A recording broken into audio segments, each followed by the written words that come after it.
Welcome to this week's Escape Your Limits podcast. On this week's episode, we share part 2 of our interviews from Idea World Convention in Las Vegas, where we sit down with mental health therapist and NASM podcast host, Angie Miller, the VPs of Business and Product Development for FIBR, RC Hahn and Nelson Spruce, and the Senior Director for Fitness for YouFit Gyms, Raphael Konforti.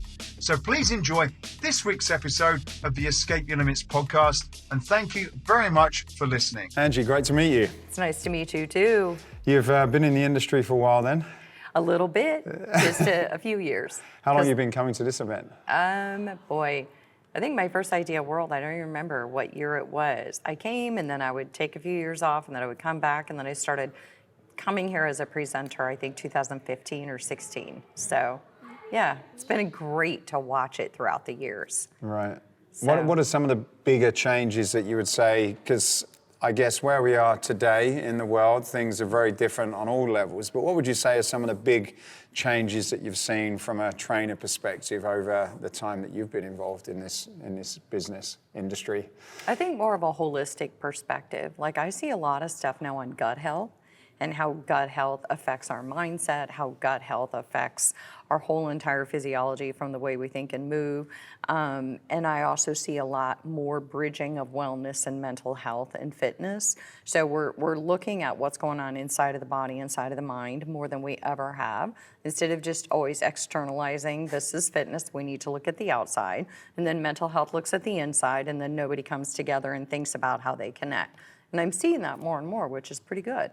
Don't you think it's crazy, really, that we spend, as you just said, so much time on the body, and everybody I've been doing these for 5 years, and I've interviewed. In fact, I was interviewing a guy who did brain scans a few weeks ago down in San Diego, and whether it's a trainer, whether it's a doctor, whether it's some of the research that they're finding, the body comes after the mind, whether it's sticking to an exercise habit, whether it's motivation, it all starts up here, and yet we don't really get involved in that part of it. Do you think it's a bit unusual?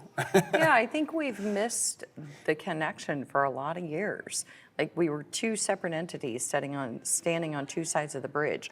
But even nutrition, like nutrition was its own entity, mental health was its own entity, and fitness was its own entity, and nobody really was relating them. When I started in education years ago. Then I moved into school counseling, and then I went in and became clinical mental health. And it felt like I'd been in fitness for decades, and it felt like originally people would look at me like, you have 6 heads. Like, why are you, I don't get why you're in fitness and you're in mental health. Like, they truly did not see the connection. And now I feel like people very much understand that you can't really, you're not inspired to get up out of bed in the morning to even go do fitness if you're grappling with mental health issues. And it's not that easy. It's not just always about motivational strategies, right? You have to change brain chemistry and talk to people about other tools and techniques, so.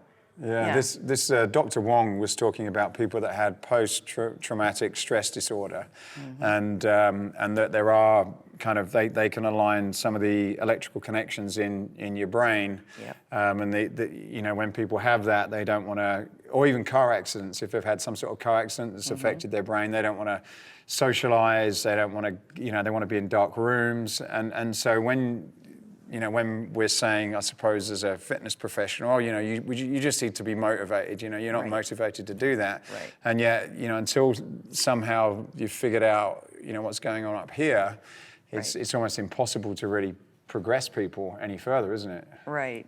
It's like we have to build these services that are wraparound services. And I do think that more and more hospitals and more private offices are doing that, where it's a wraparound service, where it's almost like where you go to a big department store and they sell everything there, right? It's almost a wraparound shopping experience. And I feel like the fitness world years ago started out kind of judgy. And, pointing the finger, how come everybody doesn't want to exercise? Then how come everybody's not motivated to do this? And if you would just do this, then you would notice all these changes.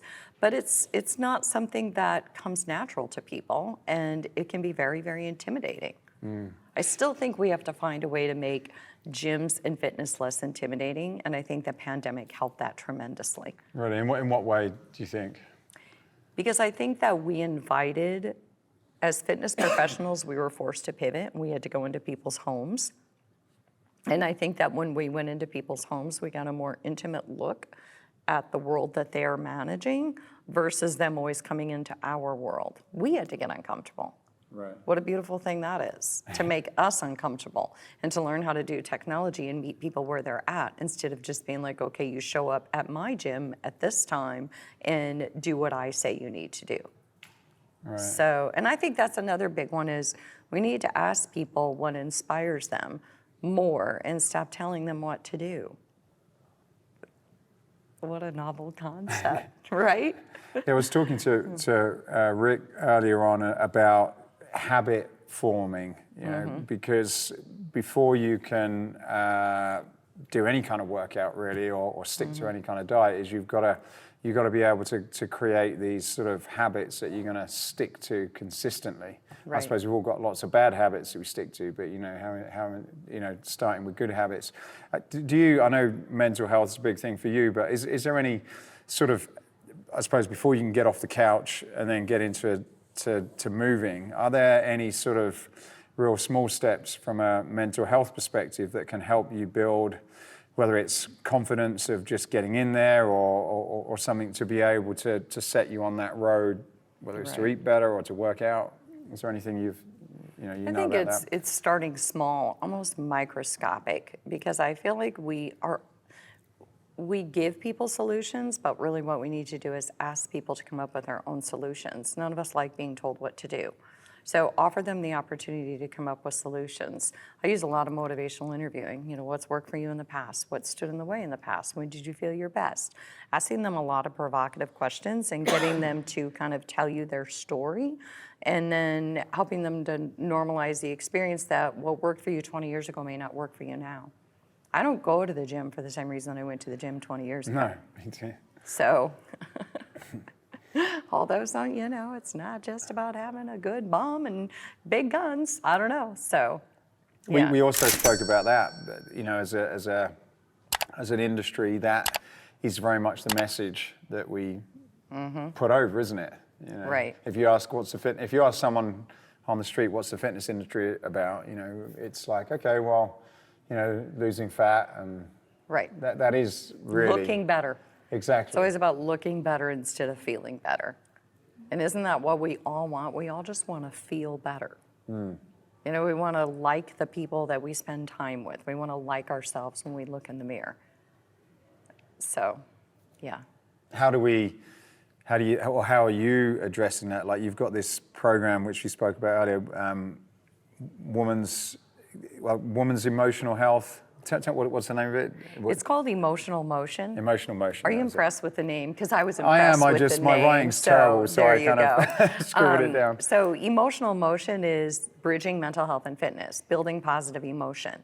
And so it is, I send soft programming, if you will, meaning more mindful movement, yoga, weight training that's more body weight oriented, that's gentler, kinder, getting you to pay attention to your body and the signals that your body sends when you're moving. And then I also send daily talks about things like growth mindset, building positive habit. And then I send daily journal prompts about kind of processing what you heard in the talk and how you're feeling with movement this week. And then I do one-on-one coaching and talk about all of that. So I feel like it's just a good connector between what's going on in the inside, what's going on in the outside, but they also have that one-on-one with me where we can talk about it from a more positive emotion standpoint. I'm not working with them as a therapist. So I'm very cautious about not using the word mental health in the fitness space. It's a big, there's a lot of people out of their lane right now because mental health is such a key word, but we have to be careful with that because we're not really treating mental health. We're trying to build positive emotion, build good emotional wellness. But mental health is that's the kind of thing your friend is doing with brain scans and talking about trauma and dealing with the DSM. We're not doing that in fitness. No, So- although there is definitely a connection on a slightly different level, and I suppose, you know, if you're if you're in this industry, do you think it's important to at least understand some fundamentals about, I don't know what you would call it, whether you call it mental health or psychology, I suppose is probably another word, but I guess as a fitness trainer, coach, professional, you've got to have a basic knowledge of that, would you say? I think so.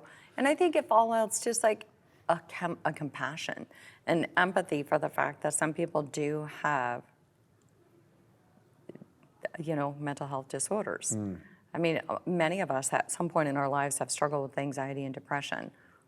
That's a diagnosis, right? So that's not, oh my gosh, they're mental. I mean, like we used to say, really insulting things, but most of us at different points in our lives have grappled with those disorders and had to figure out our way through. And so maybe just compassion and empathy, that this is kind of a normal experience, but it's kind of how we move through that experience and grow through that experience, and what are the tools that we can use.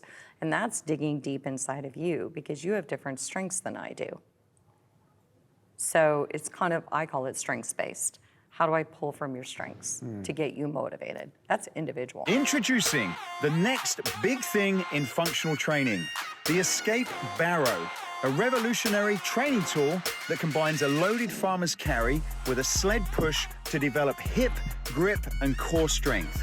Developed in partnership with Pete Holman, inventor of the TRX Rip Trainer and Nautilus Glute Drive, the Escape Barrow can be rolled, pushed, dragged, and carried. The Escape Barrow packs a punch with an impressive load capacity of 440 pounds, and with a two-stage galvanized paint covering process, it's also ideal for outdoor use. So head over to escapefitness.com/barrow. That's escapefitness.com/barrow to find out more. Enjoy the rest of this episode. Even when you're going through tough times, which many people must have done over the last few years for different reasons, whether it's relationships, whether it's your job, financial, we've all gone through those tough times. Now, one of the things I do know about fitness, I've done it for most of my sort of grown up life, is when you go into the gym and you come out, the world's a different place after running for 20 minutes or lifting some weights. Right. And I suppose it's how do you connect those two things, because for some people, going for a run for 20 minutes is the last thing that you want to do when it's probably cold outside and you've had a day in the office and it's 6 or 7 o'clock in the evening. You probably don't really feel about wanting to do that. But I suppose there are, Amy talked about this sort of, this movement idea, and it's almost like, well, maybe on a Saturday morning when you haven't got anything to do and you've got plenty of time, then doing that probably is a little bit more fun, because it's like, okay, I've got some energy, I feel great, and I want to do it. But then maybe on a Monday, Tuesday, Wednesday night when the world is on top of you, being able to have someone to say, well, look, probably for the moment, just kind of having a bit of a fun walk or throwing a ball around or something like that is probably what you need. Do you think, as a trainer and a coach, being able to sort of identify that and getting people to probably do some of those basic movements that they need without feeling as though, because it's at the end of the day, it's like, okay, I've got the world on my shoulders. The last thing I need now is to feel guilty that I've not made it to the gym today. Whereas if you had someone that could kind of say, look, no, you don't need to do that. This is going to be fun. And you're going to tick in the box for that sort of movement element. And I like that, because it's focusing on what they did do. So instead of I should have worked out, well, what did you do yesterday? And then they tell me about their day. Well, it sounds like you got a lot accomplished. And it sounds like throughout all of that, you moved your mind, you moved your mental muscle, you moved your body. And so not every day is a good day for traditional exercise, but movement does matter. So I think that that's kind of empowering them and saying, that's okay. I do think, when you were talking about habit, though, I have 4 sisters. And exercise wasn't something that any of us grew up with.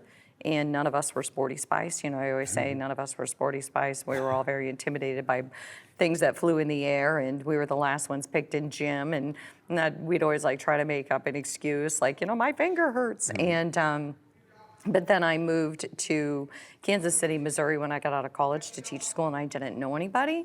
And so I joined a Bally's gym. I was super intimidated, was super demoralized the way I was approached, and how I felt like my body was picked apart and this is what I needed to do.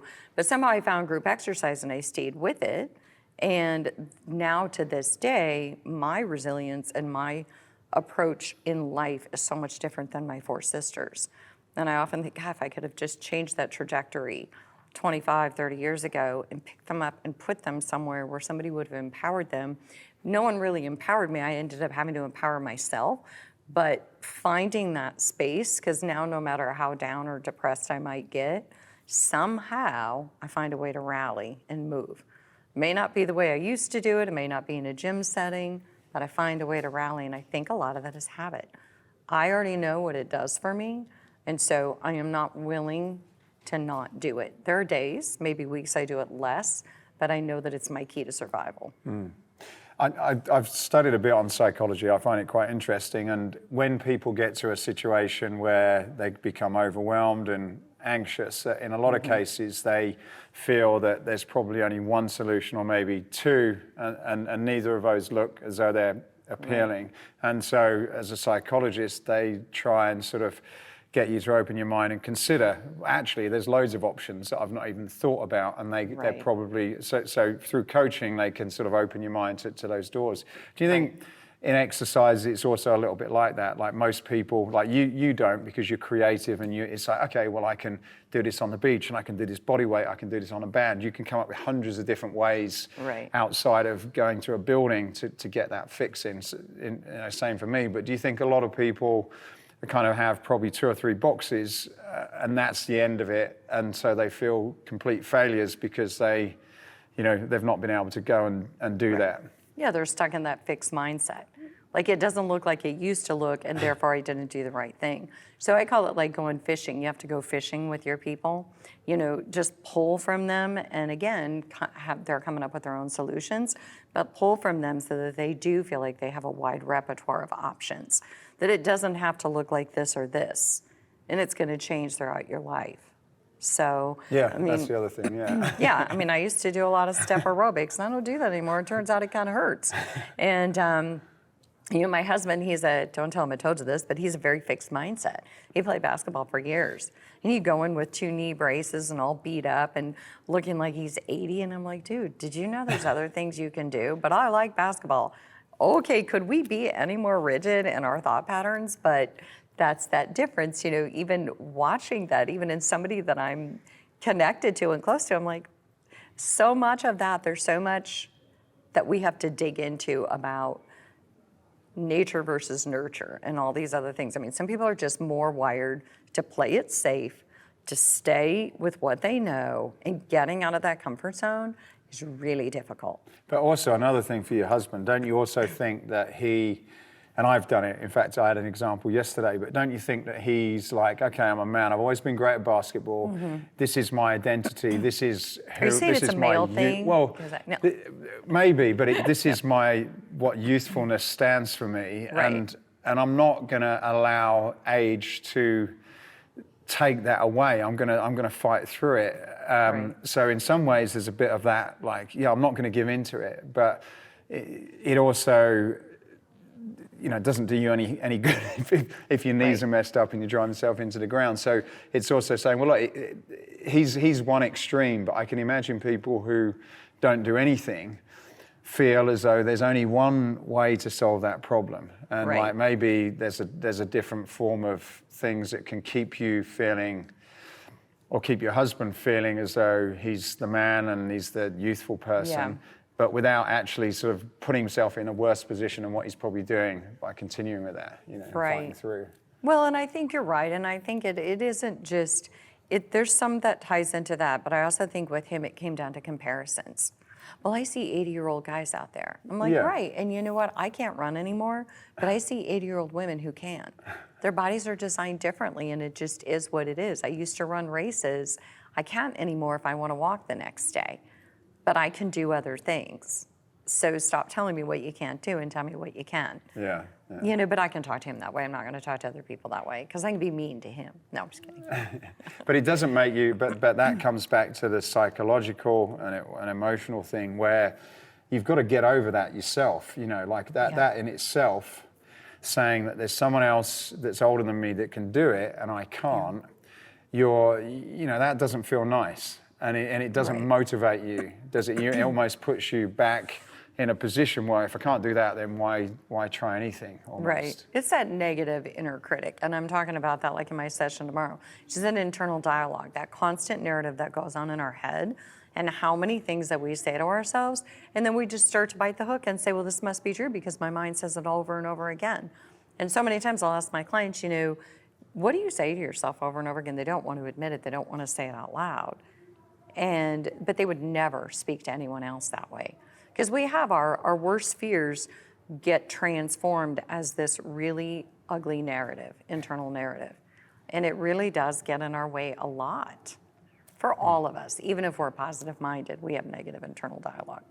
Yeah, Richie was talking about these upward spirals as opposed to downward spirals, So the example you gave was this downward spiral. I know I have it. I've weightlifted for over 25 years and I can't lift the weights. I've damaged my back through squatting and deadlifting in the wrong way, and now I can't lift the weight I could, which is a problem when I go and work out with people I know, because I'm having to drop the weight, and so that's like, okay, I don't feel good about that. But I did a workout yesterday with a 65-year-old Mr. Universe in Vegas. And he destroyed me with 25% of the weight that I normally lift. And when we were going down and down in the weights, I was like, surely I'm going to be able to do this. But his form was so strict that I just couldn't do it with the weights that I used to.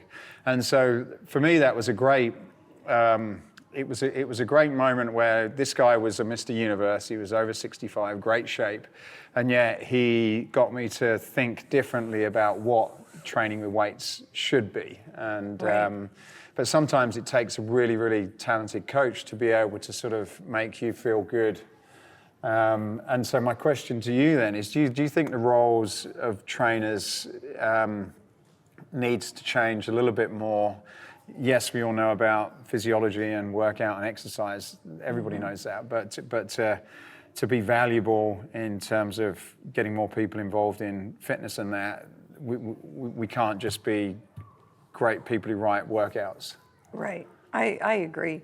And I think that we're, as a whole, as an industry, we're all swimming in one bowl, and we're all feeding each other the same messages over and over again. But we're going to have to pull from outside of the bowl to come up with some ideal solutions. And that's, again, that wraparound services. We're going to have to listen to other professionals, not try to be those professionals, not try to get out of our lane, but wrap it around a little bit. Let's listen to what's going on in other spaces so that we can implement tools and techniques that might help our clients. So I do think that that's going to be really, really powerful, or we're going to keep reaching fit people who are going to be fit no matter what. Right? I mean, if they're going to be fit. Is that really who you want? I mean, I suppose they're a ready audience, but what about the people who aren't a ready audience, who might need your services even more and might provide more of a challenge? But what if we could reach more of the masses? And that seems where there's definitely the opportunity. There's a lot more people realize that health is important because they've had COVID. And realizing that, okay, if you're a little bit more healthy, you're probably going to be able to deal with that a lot better than most people. Right. So there's and we're obviously as a globe getting more unhealthy. We're getting heavier. We're eating worse. So whatever progress we seem to think we're making in the fitness world, it's not really impacting things nowhere near enough, is it? Somehow we're not reaching into people's homes, So how do we do that? And I think that just comes each of us having our own special, unique way that we reach people, and then listening to one another, not from a competitive place, but from a place of learning and curiosity. Okay, if this is working for them, how can I implement that so that I can reach more people? What's the sort of vibe that you've got from being here? Conversations or themes that you feel that you didn't have before you came here, and now after talking to people, you're like, okay, well, that's something that's buzzing around the top of my head? I feel like the fitness space as a whole is a little bit more humble, which I've appreciated. It's didn't come so easy for everybody during the pandemic, and it humbled them and made them look at what they do differently, and that is not a terrible thing. So it took down some ego, and it invited in some possibility, and to me, it's made this a much better space. So I don't think the general population loves all the ego surrounding fitness. No. So. Well, I guess in a lot of ways, that's probably what turns many people off it as well, isn't it? Yeah, absolutely. I mean, it's what turns my own family off. None of my could imagine walking into a gym. Imagine that. I haven't done my work, have I? So you've got a session tomorrow. Tell me a bit about what you're going to be covering then. It's called How to Overcome Mental Barriers to Maximize Performance. And it's really just about what we're talking about. I'm talking about habits. I am talking about growth mindset. And I'm talking about negative internal dialogue. So I'm talking about some of the things that we don't always talk about that I think that we can help our clients to build these tools inside of their mind that will help them no matter what, not just to maximize performance. And I'm focusing really less on the barriers. We all already know the barriers. I just want to focus more on what can we do to change the way that they think, to change what's going on up here. And I'm not blasting a bunch of research. I'm really just talking about user-friendly tools. Just user-friendly stuff that seems simple, but we don't always talk about it with our clients. So. And you've got a podcast as well, which you do with NASM. What kind of things do you talk about on that? It's called Strong Mind, Strong Body, and we talk a lot about inside out. I talk about everything from stress management to growth mindset. I have experts come on. I've had experts come on, nutritionists, talk about gut health. I cover the whole thing because I really do feel like a strong mind and a strong body go together. So there's no like barriers that I put up of I'm not going to talk to this person. You know, I don't necessarily talk to big physique people or anything like that. I'm talking to more of people who can relate to what's going on in the general population. How we help people feel good inside and out. Angie, good luck tomorrow, and thank you. Thanks for your time today. Thank you. It was so nice to meet you. It's good to be on. So I'll have you on in the future if you're Thanks willing. very much. I look forward to that. Nelson and RC, thanks for coming to chat to us today. We're in Las Vegas IDEA Convention. What's going on with FIBR? Well, you can. This is your turn. That's what I was worried about. Your turn. Who's going to go first? Sorry. What's going on with FIBR? Segue, It's early. It's very early. Okay. It's. I'm sure it's. We're in Vegas, so we can deal with whatever happened last night. Hey, we're excited to be here at the convention, being that this is our first conference with a live product where our users can actually download the platform and engage and interact. So that's just been really fun. Personally, I think to see is that we have the app available versus just this for the last year or so. It's coming, it's launching, get ready. It's now, we're live and we're here and ready to just build our community on FIBR. So in the period that when you came up with this original idea for FIBR, I know it's been in development for a long time. We had Neil on the interview talking about the process, but what's changed in the space? So instructors, trainers, how's their world probably changed since you came up with the original idea and where we are now, would you say? I'd just say kind of the industry just continues to remain a little bit scattered and fragmented. So that's kind of the idea behind FIBR. It was at the original kind of conception of the idea, but as we're growing and getting into development, that's something that we're really honing in on is kind of centralizing everything for the fitness professional. So, as they continue to grow their career, they don't have to, find all these different resources to get the information they need to grow. Right. And would you say that, certainly from what I've heard, getting people into finding staff to do anything is quite challenging now. So what are you seeing patterns in terms of personal trainers? Have they, I guess, left the walls of the club, went out and figured things out on their own? Are you seeing people coming back? Have they figured out that they're able to make their own businesses without needing the clubs? What's happening on the street? Yeah, so obviously COVID changed the whole gym landscape, and we just saw a spike in virtual, and with all the capabilities of technology, social platforms, and this and that, there are many avenues for trainers to kind of create their own at least supplemental income or even a full career outside of the gym channels. But, you can't replicate the environment that you get into a gym. So, that's kind of come back into play. And that's something that we'll always focus on is opening those channels and opportunities to the fitness professional. But at the same time, we do have, plans to kind of cater to the ones that do want to have those options where they can build their own business, kind of build their own brand.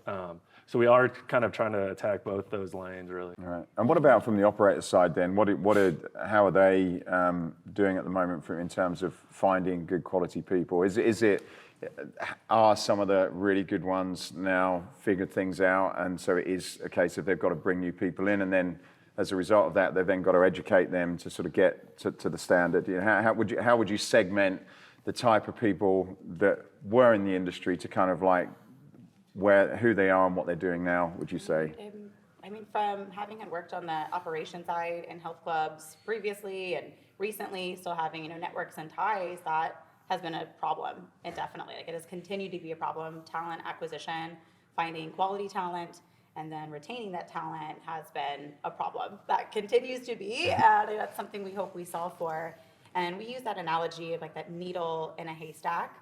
But there are other options to recruit, but are you finding those individuals that are the best candidate, right? So would you rather have 10 applicants or that one of them is qualified, or would you rather just find the one or two that probability that they fit your brand, that they have the certifications and alignment and geographic location, just all of these moving pieces that come with finding the perfect fit for the position you're hiring? That's what we're passionate about eliminating as well from the operation side, is eliminating the scatter for the fitness professional, for the consumer, and for the operator to find the people that they're really looking for. Right. My guess is, and certainly talking to some people that have been in this, there are some people that have been in the industry for a long time, and this kind of gave them a bit of a push to say, look, actually, I can do this on my own. And so there seems as though now they're becoming almost like mini entrepreneurs, which I suppose they've spent years coming to places like this and developed their own education. But now it's like, okay, I now need other skills, from how to run my business, how to manage my books, how to get clients, et cetera, et cetera. So what do you, in terms of what you guys are doing, and you touched on this earlier, like, are you potentially thinking about also being able to sort of help those people in their career paths, for that next level? No doubt. And that's one thing that we've been talking about at FIBR is we have a bunch of education partners, but one kind of missing piece in the whole education landscape, I think, is that career development. So I think at FIBR, that's something that we're definitely going to focus on, is some curated content on that front of how do you get from, entry level, you're just working the floor, to where you want to get to. And, we have a lot of people involved with us that have kind of walked that path. So we'll put together some, unique pieces over the next coming months of how you build your brand, how the business sides plug into it, not just the science of exercise, but kind of the whole package. So that's the idea kind of with our education.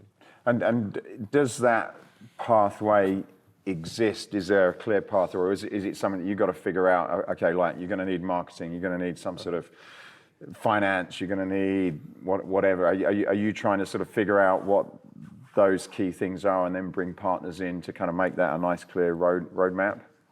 Yeah, definitely. Like we've talked about, we are kind of just centralizing everything. I don't think we're going to necessarily, like you just said, offer all those different pieces, but with our connections and our experience, we can plug in those partners to fulfill those different needs for the trainers. And that's one thing that we've kind of been saying for a while now, is the fitness professional is arguably as important as your doctors, and they're the ones that maintain your health while you have it. So how do we help these people find a career, stay in a career, and make a living doing this, so that the people that they service are meeting their health goals? Right. What about the new? You mentioned there's a lot of people that have come from other industries into fitness. Are you guys still associated with one of the big sort of I know Neil keeps buying and selling companies, so forgive me for not knowing, but are you still associated with NASM or one of the kind of training bodies in terms of those fitness instructor, personal trainer progression, or not? Great question. I think to separate, I was going to spin off what you had said, FIBR, what that actually stands for, and our logo and branding and our mission. FIBR is an abbreviation for the Fit Bridge. So as he was alluding to, we want to curate customized, content and education, but our objective is to be that centralized space and that connecting piece. So we are, as you mentioned, some of those different brands, those education partners. In order for us to achieve what our mission is to bring everything in one place. We consider it like that Swedenland of, because what NASM has and another organization and a small university, and they all bring their benefit to the fitness professional in a different way. How do you see the responsibility in terms of that career development? So I guess if you're employing people, then generally as an industry, I know there's quite a few exceptions, but generally, we're not great at investing and educating people with, as people come in, there's definitely this knowledge gap, and it's kind of like a lot of the operators tend not to maybe do it to the level that maybe they could. So a lot of that falls on to the trainers themselves. What's your experience without, I know you've got to be careful not to upset people, but I'd just be interested in your views, in terms of how do we kind of help to raise that level of education? And it is, should there be more now in terms of the operator to kind of attract good people and to maybe let people know that they feel valued, or is that still very much in terms of the people coming in, they've got to figure it out themselves through something like FIBR?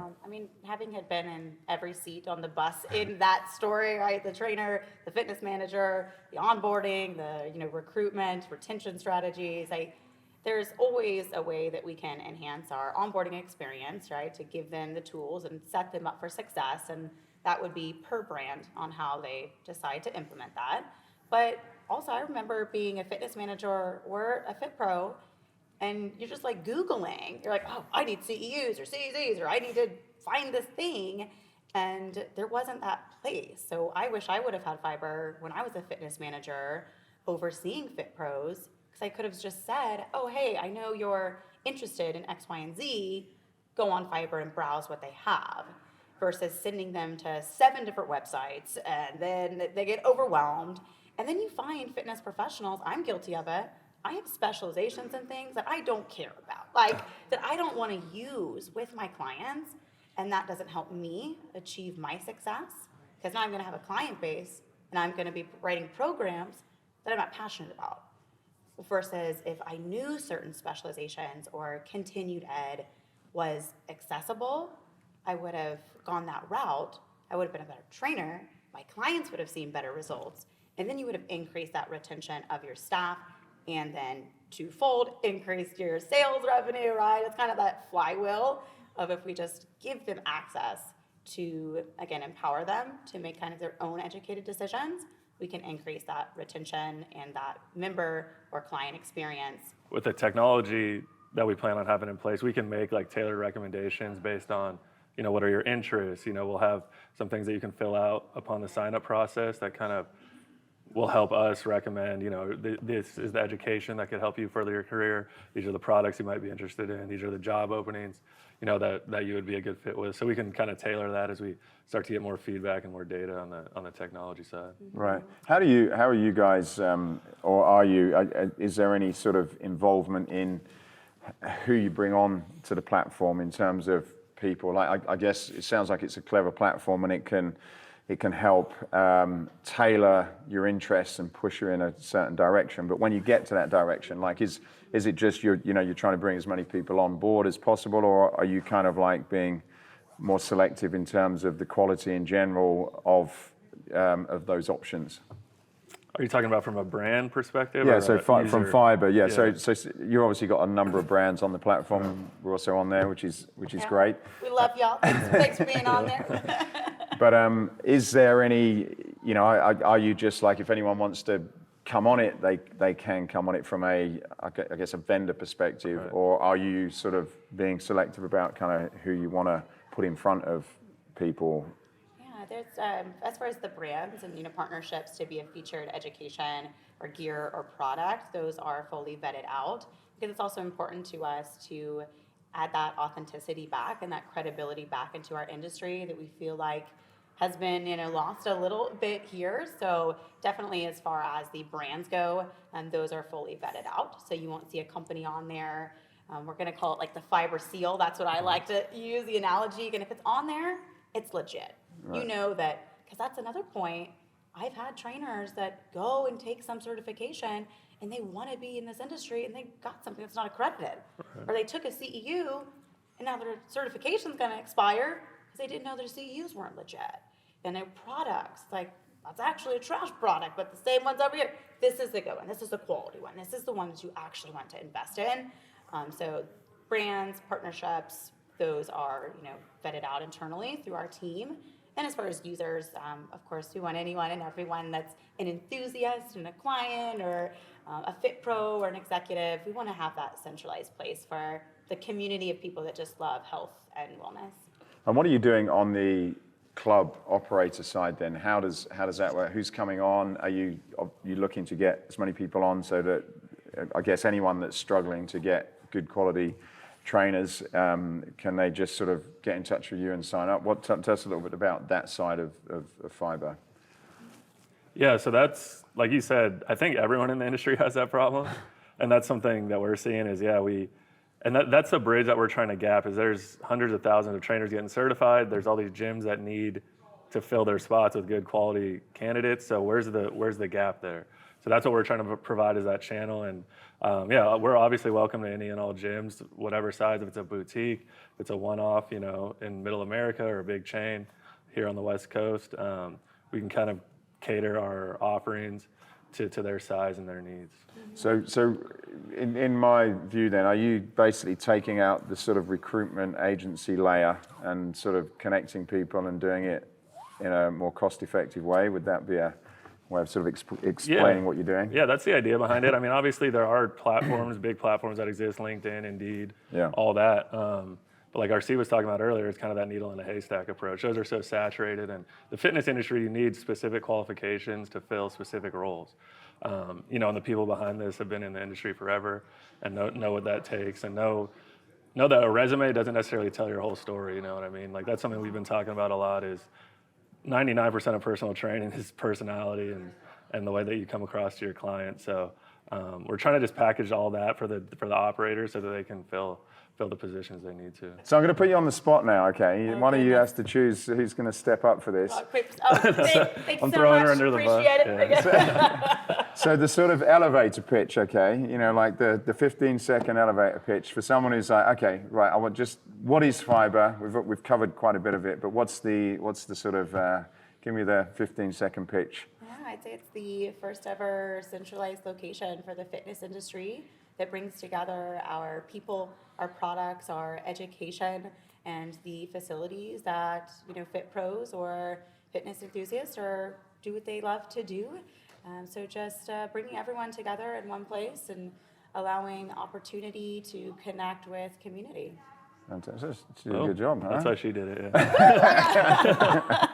Fantastic. Keep my job, somebody, and I get it. All right, well, look, thank you very much. Good luck with Absolute everything. All right, pleasure. thanks for being Thanks so partners. much. Cheers. Raphael, welcome to Vegas. Thank you. Thanks for coming on. So we've bumped into each other. We've been to quite a few events, and we were just chatting before we started about very sort of club operator events, and then this one's more of a kind of instructor event. So what's the difference in vibe and conversation that you would say that you're experiencing from the sort of more club-based ones to what's happening here today? Definitely. I think, when we ran into each other at Connected Health, URSA, these other ones, it was really focused on the operators, and what they were thinking about is what are these macro trends going on in fitness with omni-channel, with at home, and that seemed to be a really big focus. And then you come here and it's personal trainers, it's small group trainers, group fitness instructors, and there's even people who don't even work at the gym coming here, which is really cool to see them. And they're so excited and vibrant about the in-person experience. I think going to different sessions where you're doing workouts, you're getting hands-on with all these new tools, you can tell that those people still have a big excitement, and they're starting to see a lot of those people want to come back in to the gyms and have that live experience. Whereas before we were saying at home is everything, but then you see what happens with Peloton, with Tonal, and some of these other places, and maybe that wave wasn't as big as we thought, and then you come here and now you're starting to see the other side really come back strong. Right. What do you think some of those trainers have been going through then over the last few years? I'm aware that there's a lot of new people. We were just chatting to FIBR, there's a lot of people who weren't even in the industry doing other jobs that are thinking about coming in. And then there's the people that have been in the space. So what's their journey been like? How have they felt and dealt with the digital thing happening? And my guess is that a lot of trainers, certainly the Group X side, they thrive off being interacting with people. But what are you seeing and hearing? I think, just listening to some of the sessions and the feedback, you heard some people who were trying to start their own business as a studio, as a personal trainer, and they put in so much work, 2017 to 2020, and they just got hit in the face. And I think it's a good lesson for them that you need to always be ready to pivot. Some of those people could have made the pivot to online, kept those clients, and then brought them back into the live scenario. And so now you see some people who are coming back, maybe they got a different job for the last couple of years and they want to be back in fitness. And there's a little bit of apprehension of, I put so much work into building this client base. Can I do that again? Do I have the willpower to do it? But obviously they're coming here and they see that opportunity. So I think people are getting revitalized, recharged, and re-inspired to say, hey, I tried another industry, I tried another career, but it's just not the same.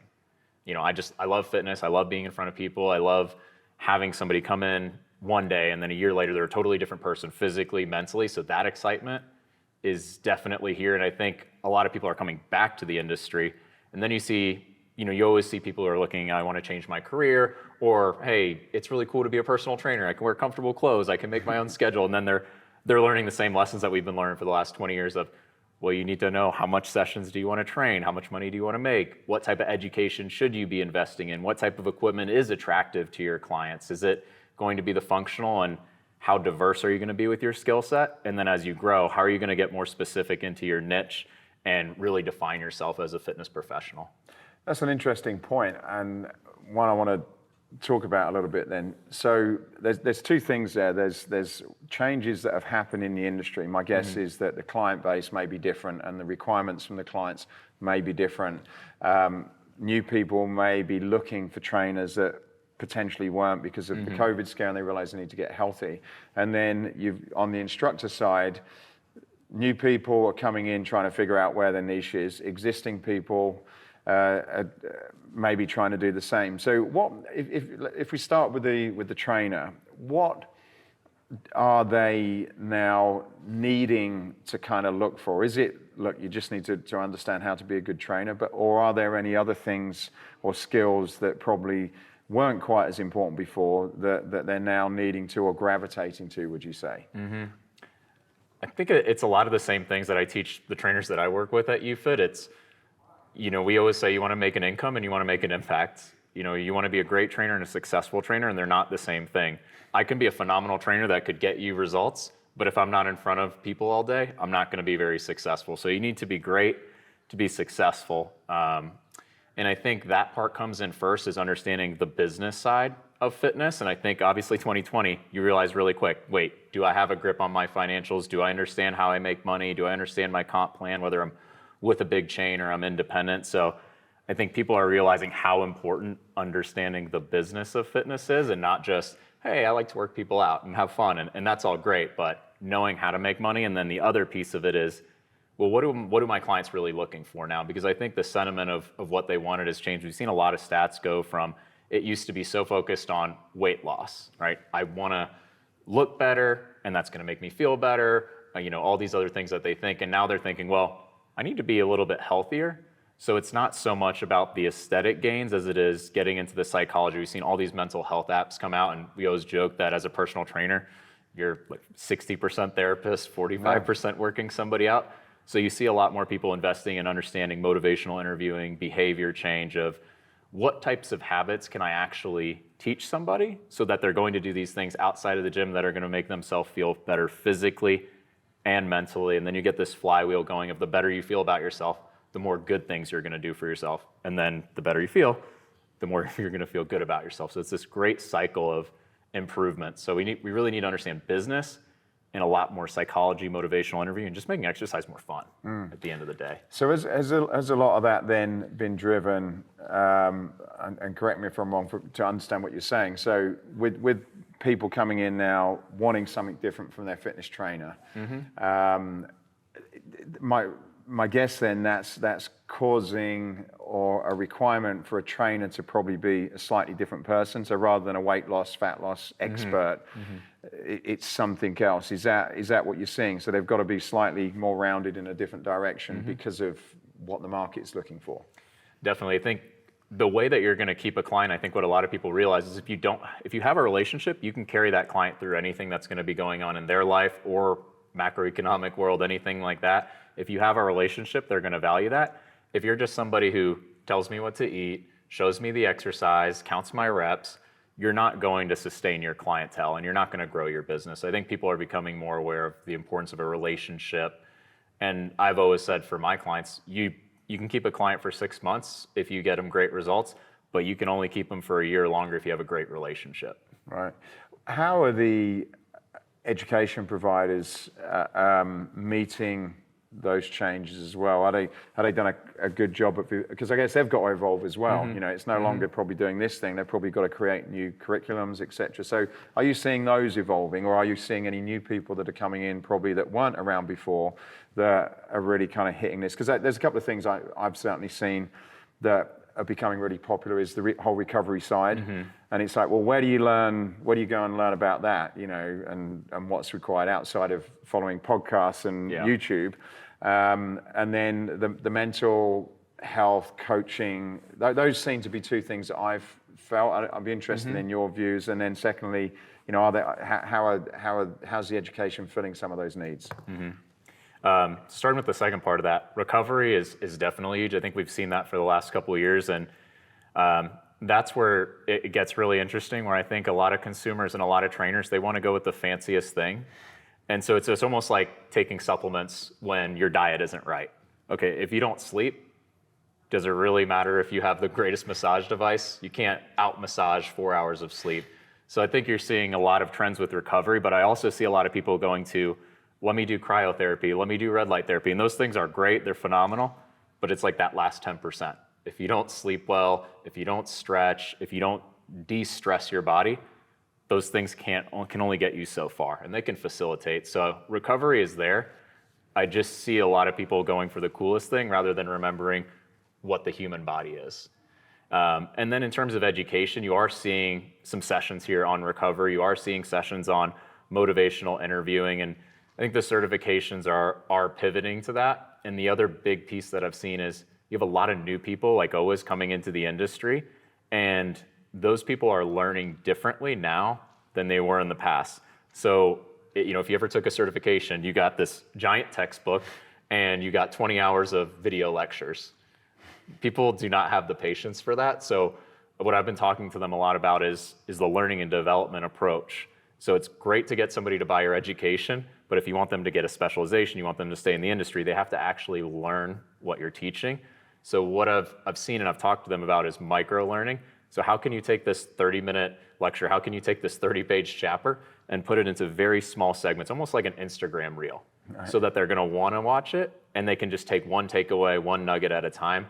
And then the other piece of that is you've gotta create tools and not just knowledge. So it's one thing to understand anatomy, physiology, maybe the acute variables that you would use in a workout, the sets, the rest, the tempo, the intensity, but it's another thing to say, hey, here's the workout that you can go right now, take to your client and follow this template. So how easy can you make it to immediately apply the education? So I think you're seeing certifications realize, okay, they're not gonna read the whole textbook. They don't wanna spend that much time, but I need to make sure that they can create safe, effective programmings, build relationships. So here are the tools that you can take right away and apply, even if you don't fully understand the science. Right.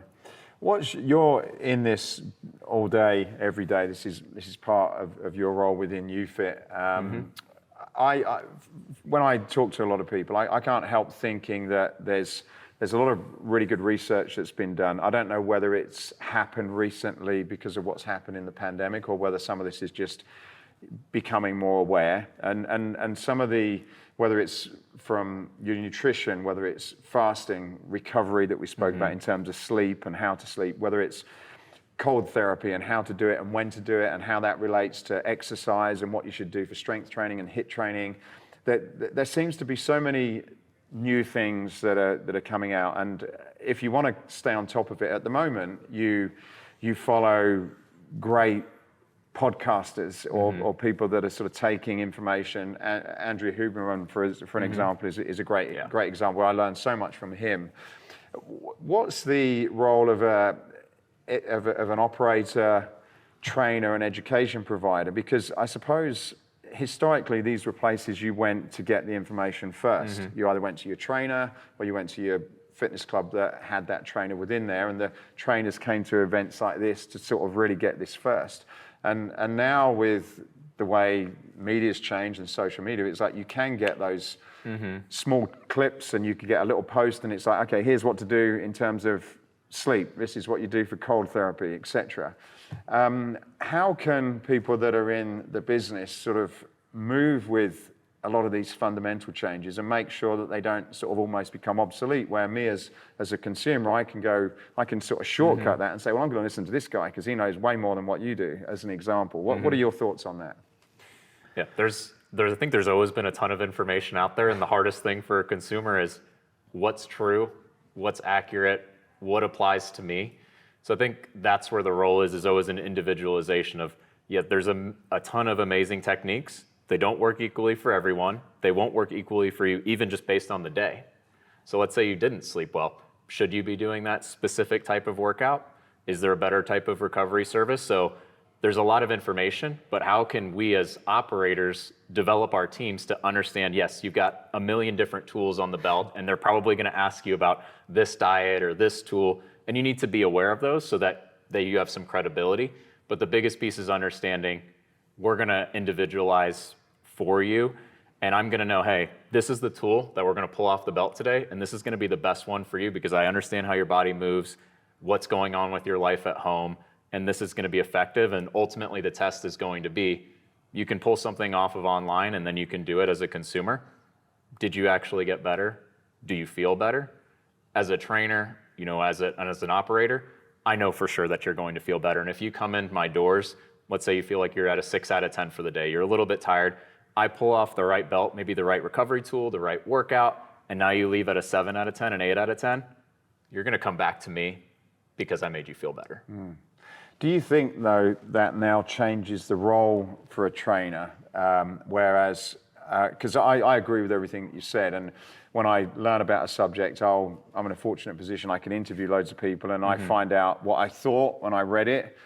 And now I've gone into it and I've researched it. It's like, oh, actually, that could be quite dangerous. I took the sort of sound bite, and it's like, yeah. And my guess, when I talk to people, they're like, oh yeah, I'm doing this diet, I'm doing that diet, and when you start sort of qualifying them, you realize, look, actually, you need to answer a few more questions before you realize that's the path you want to go on, because until you sort this out, you may be leading yourself to some other issues. And it comes from even supplementation. Everyone tells you to do this thing, but if you don't figure that out, you're actually getting yourself in a terrible hole. So do you think the role of the trainer also is to be aware of all of that and to now become this expert of, you putting more investment in your own personal education to say, look, I need to understand all these things that you're looking at, and then I need to be able to kind of then advise you and know enough about it to say, well, look, this is why you shouldn't do the Joe Rogan type of diet, for example, where because 10 years or 15 years ago, you probably didn't need to do that because the consumers weren't picking these things up. What do you think? I think anything related to diet or trends is you definitely need to know of it so that if you get a question, you're aware of it. And the biggest piece is what's going to work for you. It's almost like you think about a financial risk, and on a spreadsheet, this may be the best decision, but if you don't have the risk tolerance or you have more risk aversion for that, maybe it's not the right decision because you can't follow through with it. And it's the same thing in fitness. Maybe theoretically, this would be the best diet for you, but you have 2 kids at home. Are they going to want to follow that type of diet? Or you travel a lot. Is this program realistic when you need to go in a hotel gym, whereas maybe you needed a power plate and you need all these fancy tools, and so now you can't execute your program? So I think a lot of it is understanding what those things are, but more so how do we fit that into your lifestyle so that you're successful? The number one reason that somebody is successful with their fitness and health goals isn't that they have the best program, it's that they're the most consistent. Right. The person who comes in 3 times a week for a year always beats the person who comes in 5 times a week for 3 months, totally falls off the wagon, gets back on, and they yo-yo, and at the end of the year, they end up with more weight than they started with. Meanwhile, the other person, the tortoise and the hare, got the better results in the end. So a lot of it is understanding what's realistic for you. It's so easy to get excited. You see something on TV, you see something at an expo, and you think it's the best thing in the world, and it might be phenomenal, but can you stick with it and stay consistent? That's really the big question. And as a trainer, that's ultimately your goal is to be consistent. One, because if they don't show up, you don't get paid. So you want them to show up, and you want them to see results outside of the gym too. So I don't want to give you something that's phenomenal, but that you can't execute on. Right. I guess I had an interview with Michelle Dalcour, and he was talking to me about recovery, which in the past you didn't necessarily spend a lot of time on. But he was saying a lot of people, rather than getting into a HIIT class, coming into the gym, sticking them onto these high intensity training, a lot of people, it's just, look, you really need to you're very inflamed, you need to probably just do some really light stuff. That's the last place I'm going to sort of stick you on. If you're a trainer and want to succeed, whether you're coming into the industry or whether you've been doing it for a while and you want to sort of take things to another level, what's your view on education and where you should spend your time so that you can become unique and differentiated and have a successful business model today compared to probably 5 years ago? Is there any differences, and if so, where are you advising people spending their time? For me, I always recommend the same thing for every trainer: is you need certain foundations before you can get that. You need to know the business, you need to know the body, you need to know nutrition. No matter what client you have, no matter what niche you're in, if you can't do those things for your client, they're not going to see results. And then beyond that, I think I advise them of, well, what do you enjoy doing? What are you inspired by? If I gave you 3 different textbooks, or I gave you 3 different Instagram reels and you wanted to look at, which one of those would you look at? Which one of those are you inspired? Because then you're going to learn more and your knowledge is going to get deep enough to where you can become an expert. So if you're at the gym, they know, oh, if I have a tight muscle or my back feels off today, I'm going to that person. Or if I have a question about nutrition, I'm going to ask that trainer. So I think you have to find what you're inspired by, what you're motivated by, because ultimately you're talking to people about it all day. So you have to love that piece. So I think you can become a specialist at anything you want. You just need to dabble enough to find out, what do I learn on my free time on my own? Right. And you, through your career, what have you invested your own personal time, almost like sort of strategically, in developing yourself? What's been really important for you and your success? And then as part of that, where do you go and why to learn new things? So early on in my career, I started out as a personal trainer. So obviously I wanted to get the certification. Anything my gym said, hey, you should take this, I just took it. I didn't care if it was weird, wacky, something I wouldn't do. I just took that to expose myself to as much as possible. And then nutrition and business. And then as I grew, as I think a lot of trainers they want to get into management, and then you end up finding yourself, okay, well, how do I motivate and inspire my team? And then you end up another layer, and you're just managing managers, and you have very little interaction. So at that point, it becomes a lot of leadership training, management training, prioritizing your time. And, I just look to the people that I feel like do those things well, and I just ask them, what books would you read? I think 4 Disciplines of Execution was a really big book for me, of just understanding how to narrow your focus and not get caught up with the whirlwind of all these crazy things that are going on, especially in the gym and the fitness industry. You're going to be asked to do 20 things that weren't on your task list, that weren't going to move your business forward. So that's huge. And then the other thing that I think has really helped my career, especially growing into the management roles, is understanding psychographics. So whether you do something like a DISC profile, an SDI, knowing the different personality types helps you as a trainer. So you know how to communicate with them, but you need to understand how can you communicate with your team in a way that they're going to understand and then actually take action. So for me, I think that was probably the biggest thing. And now it's just continuing to get a lot deeper into the finances of running a business beyond even just a P&L, but looking ahead 5 years and what does investment look like? What does growth look like? What's the competitive analysis of the market? Right.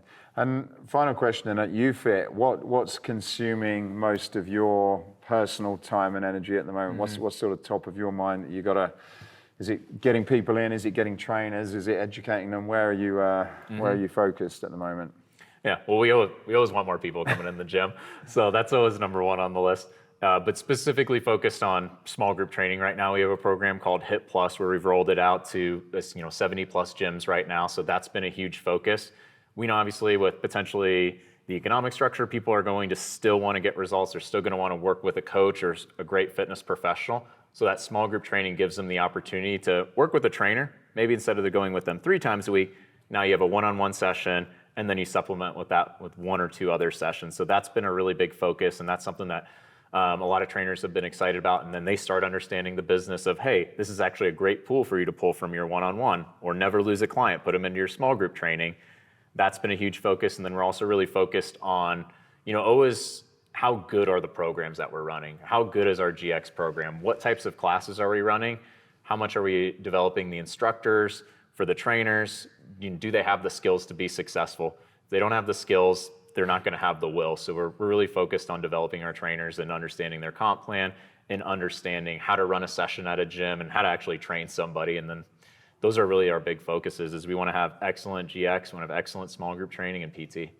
I know I said that was the last question, but that's made me ask one more. Have you seen any big changes in that, either in terms of what people want from group training, or what trainers are able, like getting the right trainers to be able to meet the demands of what your clients are after? Going back to the recovery, I think people have realized that the hardest workout isn't the best workout. So that's something that we've been focused a lot on with small group training. Is a lot of people think that's going to be really intense. It's going to be the boot camp. We're going to be screaming at you. You're going to be doing burpees. And we actually teach no burpees in any of our small group training classes. You're not allowed to do it. So we want to make sure that you understand how to modify for all these people who haven't been to the gym in 3 years with COVID. And quite frankly, they don't even know how to squat. So it's like, hey, maybe a station is just, you're going to sit on this box and stand up. And then you might have somebody right next to that doing a goblet squat with a jump or something intense. So a lot of it's been focused on adjusting to where those clients are at coming in and understanding that, hey, I just took you trainers through this workout. I didn't even push you and you're all sweating. Could you imagine Mrs. Jones, who hasn't been to the gym in 2 years? Do you think that this would be a lot? So don't go crazy. We want success. We want you to finish that class. If you're successful with that class, you'll want to come back. If you feel like you can't do any of the exercises and we just yelled at you, you're not going to want to come in. You're going to quit on your fitness goals, and then we're failing as an industry. Yeah, that's a really interesting point. We did a session with a trainer yesterday, and we had exactly the same conversation. Like, he took me through a workout, and it was about 25% of what I normally do for weight.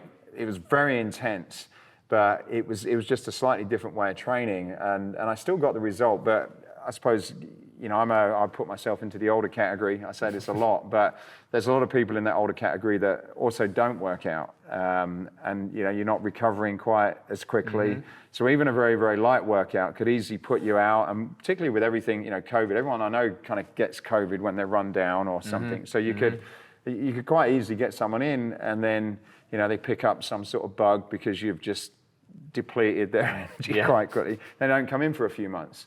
And I think that's, do you think that kind of, as an industry, we probably need to be looking at, probably like you guys are doing, more sort of, look, the goal is just some basic movement, kind of getting a little bit of a sweat on, get your heart rate up. That is probably more of a thing. There's probably more people that you could kind of keep coming back for that, rather than sticking them into stuff that, we probably always do, these high intensity HIIT training that you think you're going to, burn your fat and blah, blah, blah. Yeah. I think a lot of people get idealistic, and the fittest people want to work with fit people naturally, but the market isn't those people. The market is somebody who their last experience with fitness was gym class, where they had to change their clothes and then they were sweaty for the last 3 periods of the day in high school. So you're trying to take somebody whose last impression was, I'm doing jumping jacks on the concrete basketball court outside. That's not very fun. So you do want to make it, real for those people of, I want them to be successful. I don't want them to be so sore that they can't get off the toilet tomorrow. I want them to wake up the next day and say, oh yeah, I did work out. I could go back to the gym today, rather than I can't get out of bed. So The other piece that we're actually focused on with YouFit is the senior population. It's a huge population and not a lot of people are taking advantage of it. We've even started a class we call our Globetrotters in partnership with Tivity, Silver Sneakers, where literally all they do is walk. Walking is great. You're not going to get hurt. It's the oldest form of exercise. And the older you get, going from point A to point B gets harder. So you want to train that. So even things like simple as walking, if they get 1,000 more steps than they would have, that's good. That's going to keep them independent. That's going to keep them fit. And that's what you ultimately want. You have a health span, but you also have a play span. You don't want to just not be going to the doctor. You still want to be able to do things. You want to go on that cruise. You want to be able to go to the mall. You want to go to the groceries on your own. And so you want to train some independence, and you can't go intense on them. They won't come back. Well, Raps, thank you very much for your time. It's an interesting you. conversation. Thank Awesome. you. Hey, I hope you enjoyed this podcast. If you did, then please go over to iTunes and subscribe to the Escape Your Limits podcast. Leave a review, leave a comment. It really would help us a lot to continue to keep these going.